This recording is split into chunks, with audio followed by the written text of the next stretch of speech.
အားလုံးပဲမင်္ဂလာပါကျွန်တော်နေဆိုင်ဂျီရိုနေပြီးတော့ပြင်နေကြိုဆိုလိုက်ပါတယ်ဟုတ်ကဲ့ Kinemaster ရဲ့ပထမဆုံးသင်ခန်းစာဖြစ်တယ်ဗောနော်ကျွန်တော်တို့ new project ကိုဘယ်လိုဖန်တီးရမလဲဆိုတော့ကျွန်တော်အနေနဲ့လုပ်ပြပေးသွားမှာဖြစ်ပါတယ်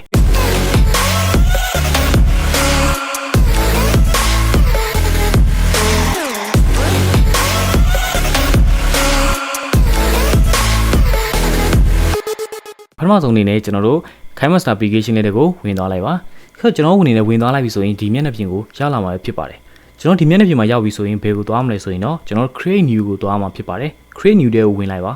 create new တွေကိုရောက်လာပြီဆိုရင်ကျွန်တော်ဒီမှာတွေ့ရမှာကတော့ aspect ratio ပဲဖြစ်ပါတယ်ဒါကတော့ကျွန်တော်ရဲ့ဒီအချိုးအစားတွေကိုရွေးရမှာဖြစ်ပါတယ်ကျွန်တော်တို့ဒီ resolution ပေါ့နော်ကျွန်တော်ဒါတွေကိုရွေးရမယ်ဒီနေရာမှာဆိုရင်ကျွန်တော်တို့16အချိုး6ရှိမယ်16အချိုး6ဆိုရင်ကျွန်တော်ပုံမှန်ဒီဗီဒီယိုတွေမှာကျွန်တော်မြင်နေရတဲ့ပုံစံမျိုးဖြစ်ပါတယ်ပေါ့နော်အခြားသောကျွန်တော်တို့6ချိုး16ဆိုရင်ကျွန်တော် downline မြင်နေရတဲ့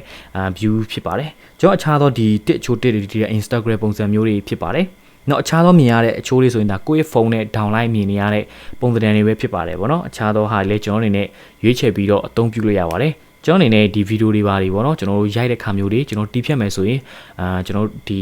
16အချိုး9ကိုရွေးချယ်စေချင်ပါတယ်နော်အခြားသောကျွန်တော်အပျော်တမ်းပဲဖြစ်ပေါ့နော်အခြားသောအဲ့ဆိုရင်ကျွန်တော် downline ပဲဖြစ်ကျွန်တော်တို့အသုံးပြုလို့ရပါတယ်ဟုတ်ကဲ့နောက်တစ်ခုအောက်ဆေးမယ်ဆိုရင်ကျွန်တော်တို့ photo display mode ဖြစ်ပါတယ်ဒါကတော့ကျွန်တော်အနေနဲ့ဓာတ်ပုံတွေပါထည့်သွင်းမယ်နော်ကျွန်တော်ဗီဒီယိုအပြင်ဓာတ်ပုံထည့်သွင်းတဲ့အခါမှာကျွန်တော်တို့ fit နဲ့ကျွန်တော်တို့ဒီ fade တို့ကျွန်တော်တို့ random တို့ရှိမယ်ကျွန်တော်တို့ fake လက်ကြတော့ကျွန်တော်ဓာတ်ပုံထည့်လိုက်တဲ့အခါမှာဆိုရင်ဓာတ်ပုံကတစ်ခါတည်းကျွန်တော်အပြည့်နော်ကျွန်တော် fit ဖြစ်နေမယ်နော်ကျွန်တော် fake လက်ကြတော့ကျွန်တော်ဓာတ်ပုံကိုသူကတစ်ခါတည်းလုံးဝအပြည့်အခုမှကျွန်တော်ဓာတ်ပုံက site ကြည့်နေတယ်ဆိုရင်သူကအဲ့လိုအပြည့်ဖြစ်နေတာမျိုးတွေပေါ့နော်ဒါမှလည်းကျွန်တော်တဘာမှမကြောက်ဘူးကျွန်တော် fake ကိုပဲထားမှာပဲဖြစ်ပါတယ်ပေါ့နော်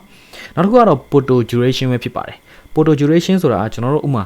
ဗီဒီယိုမဟုတ်ဘဲနဲ့ကျွန်တော်တို့ဓာတ်ပုံတွေကိုထည့်သွင်းမယ်ဆိုရင်သူ့အနေနဲ့ slide show ပုံစံမျိုးဖြစ်တဲ့အခါမှာသူ့ရဲ့ကြာမြင့်ချိန်ကိုပြောတာဖြစ်ပါတယ်ပုံမှန်ဆိုရင်2လောက်ဖြစ်နေမယ်ကျွန်တော်3လောက်ပဲဖြစ်ပေါ့နော်4လောက်ဖြစ်ကျွန်တော်တို့အနေနဲ့သတ်မှတ်ထားပေးလို့ရပါတယ်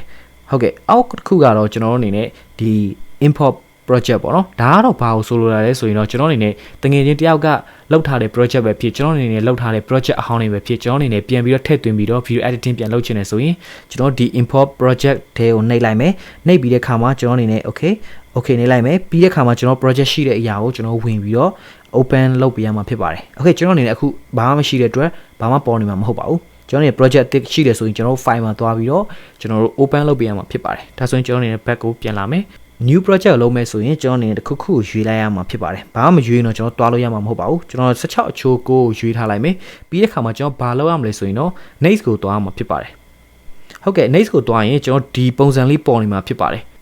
ကျွန်တော်အမားလေးကိုနှိပ်လိုက်မယ်ဆိုရင်ကျွန်တော်တို့ workplace ဆိုတဲ့နေရာလေးကိုရောက်လာမှာဖြစ်ပါတယ်ဒါကတော့ကျွန်တော်အနေနဲ့ Kinemaster မှာ new project ကိုဘယ်လိုမျိုးဖန်တီးရမလဲဆိုတော့လုပ်ပြပေးသွားတော့ပဲဖြစ်ပါတယ်ဆက်ပြီးတော့ဗောနော်နောက်ထပ်သင်ခန်းစာတစ်ခုလည်းလေ့လာနိုင်ပါတယ်